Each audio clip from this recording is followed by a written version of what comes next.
도성은 달빛 아래 고요히 잠들어 있었다. 김봉인의 저택은 기와 지붕이 어둠 속에서 은은한 그림자를 드리웠다.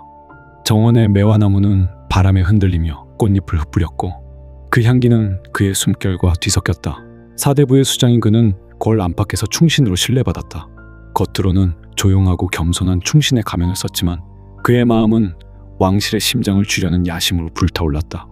그의 딸은 기품과 지성을 겸비한 여인이었다. 그녀의 미소는 궁녀들의 부러움을, 그녀의 언행은 대신들의 찬사를 끌어냈다.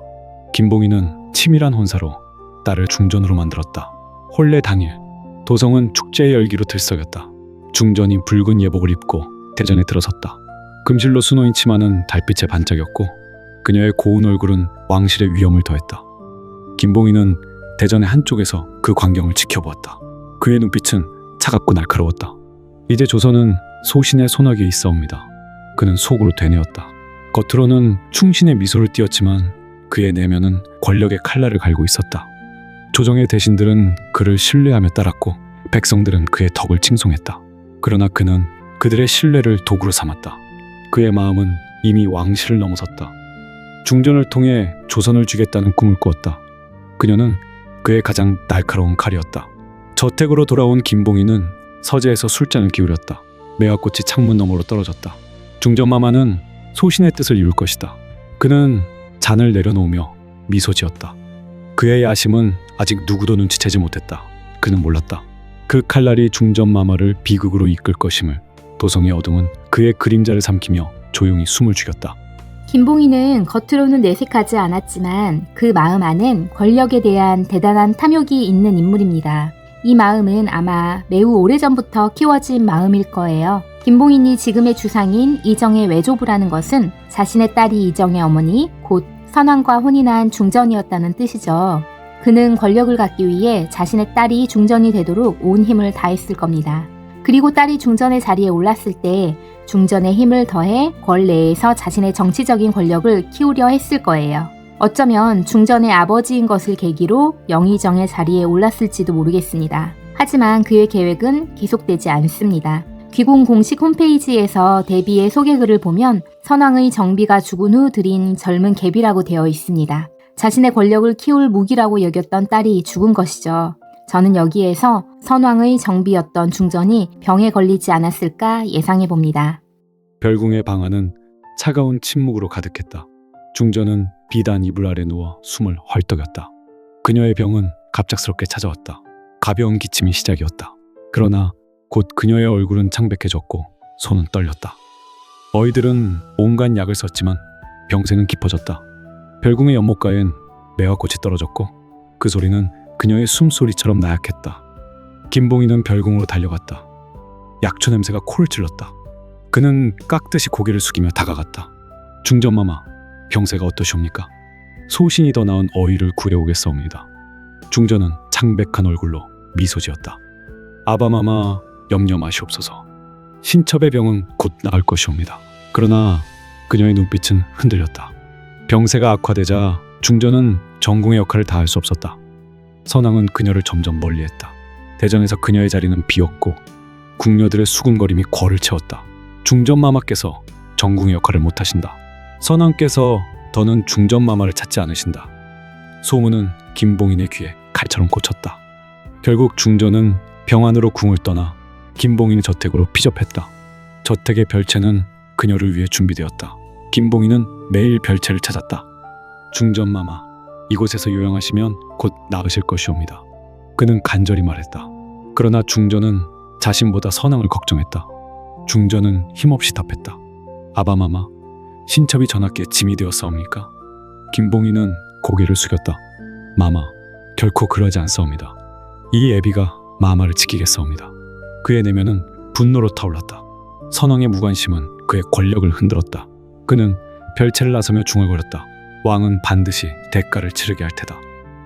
김봉인이 왕가의 핏줄을 없애려고 한 가장 큰 이유는 자신의 권력을 위해서인데 그 계획에 본격적으로 불을 지핀 것이 바로 자신의 딸 때문이지 않았을까 싶습니다. 딸의 병환으로 인해 정치적인 입지가 흔들릴 상황에 선왕의 무관심은 왕에 대한 분노를 쌓기에 충분한 이유가 되었을 겁니다.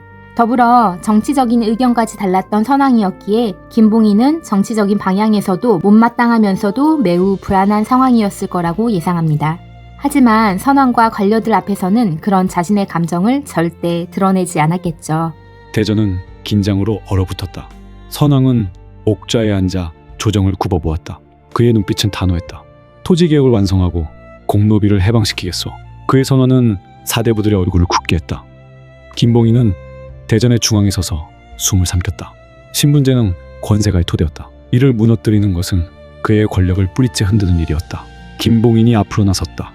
전하, 노비제 폐지는 조선의 뿌리를 흔드는 일이옵니다. 그의 목소리는 대전을 울렸다. 사대부의 기반이 무너지면 권세가의 곳간이 비고 국가는 혼란에 빠질 것이옵니다. 선왕은 차가운 눈빛으로 답했다. 시대는 변해야 하오. 백성의 고통을 외면하는 왕은 왕이 아니오. 대전은 침묵으로 가득 찼다. 선왕의 의지는 꺾이지 않았다. 병조판서 곽상충이 속삭였다. 일이 강경하시니 어찌해야겠습니까? 김봉희는 마음속으로 생각했다. 전하께서 끝까지 그리하시겠다면 소신이 먼저 전하를 밀어내리다. 왕권이 강해지면 권세가의 힘이 약해진다. 그는 선왕의 뜻을 막을 새로운 무기를 찾아야 했다. 김봉희는 점점 왕에 대한 분노가 커졌을 겁니다. 딸의 상황으로 인한 분노에 정치적인 소견까지 어긋나버려서 그 왕권의 힘을 자신의 손아귀에 넣기 위해 어떤 방법이든 다 생각해 봤을 겁니다. 그리고 그가 선택한 건 바로 귀신의 힘을 빌리는 거였을 거예요. 김봉희는 우연히 풍산을 매질한 것이 아니었을 겁니다. 풍산을 잡아다가 매질을 한 것은 다 계획된 일이었을 거예요. 도성의 저작거리는 소란스러웠고 백성들은 물건을 사고 팔며 웃고 떠들었다. 그리고 그 사이로 한 소문이 퍼졌다. 맹인 풍산, 연매로 사람들을 현혹하는 자. 그의 주술은 금지된 행위였고 이 소문은 조정의 대신들에게까지 들어갔다. 김봉희는 이 소문을 놓치지 않았다. 풍산의 도덕적 약점은 그의 야심을 위한 완벽한 도구였다. 그는 자신의 집으로 풍산을 잡아들였다. 이는 치밀한 계략이었다. 풍산의 연매질을 빌미로 그를 자신의 사람으로 만들려는 밑작업이었다. 저택들에서 풍산은 멍석마리를 당하며 신음했다. 때마침 김봉인의 집에 피접을 온 이정이 그 모습을 보고 외조부를 말려보았지만 김봉인은 멈추지 않았다. 풍산을 제대로 굴복시켜야 자신의 사람을 만들 수 있기 때문이었다. 그런데 생각지도 못한 일이 벌어졌다. 먼저 자리를 뜨던 이정을 뒤따라가는 어두운 원한의 그림자. 풍산은 맹인이었지만 특출한 신기를 갖고 있는 것은 분명했다. 풍산은 소스라치게 놀라며 외쳤다. 어르신, 왕가의 지독한 원한을 가진 원한기가 붙었어요. 피하셔야 돼요. 아니면 다 죽어요. 김봉희는 나지막히 물었다. 왕가의 원한을 품은 귀신이라 했느냐? 그리고는 풍산에게 예상 밖의 질문을 했다. 니놈의 연매질 솜씨가 제법 신통하다 들었다. 그 귀신을 부릴 수도 있겠느냐? 김봉희는 풍산이 얼마나 재주가 좋은 판수인지 이미 다 알고 있었어요. 그것은 연매질하는 풍산을 이용해 귀신의 힘을 빌리려는 계획을 이미 갖고 풍산을 자신의 사람으로 만들고자 매질을 하고 자연스럽게 포섭하려는 속셈이었을 거예요. 그런데 그런 풍산에게 엄청난 정보를 듣게 되죠. 바로 왕실에 붙은 원한기. 김봉인의 처음 계획과는 좀 달라졌을 테지만 풍산을 이용하려던 계획은 오히려 더 순순히 진행됩니다. 엄청난 원한을 가진 원한기, 왕가의 높은 지위의 사람들을 다 죽일 거라는 원한기를 풍산을 통해 자신의 편으로 만들게 됩니다. 어떠세요, 여러분? 저는 김봉인을 스크린에 비친 모습보다 더 악하고 독한 마음을 가진 인물로 표현해 보았습니다. 귀궁에서 말하고 있는 전체적인 서사 또한 인간이 가지고 있는 본래의 탐욕에 대해 표현하려는 것처럼 김봉인이 지금의 어르신으로 활동하며 왕가의 핏줄을 없애려고 한 마음을 먹은 인물이라면 13년 전에도 연매질을 한 풍산을 나라와 백성을 위해 잡아다가 매질할 사람은 아니었을 거라는 판단입니다. 그때에도 그는 오직 자신의 권위와 욕망을 위해 계획하고 움직였을 거예요. 이러한 김봉인의 정체가 언제 어떻게 이정에게 들통날지, 인자한 충신의 모습 뒤에 숨은 악하고 더러운 모습을 들켜버리는 모습을 하루라도 빨리 보고 싶습니다.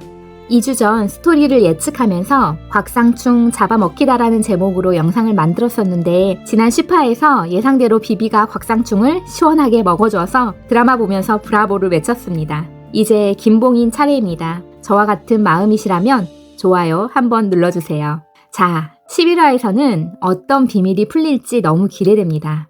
과연 11화에서 외다리기에 대한 스토리가 나올까요? 그럼 우리 본방 사수하고 또 이야기 나눠요. 지금까지 시청해주셔서 감사합니다.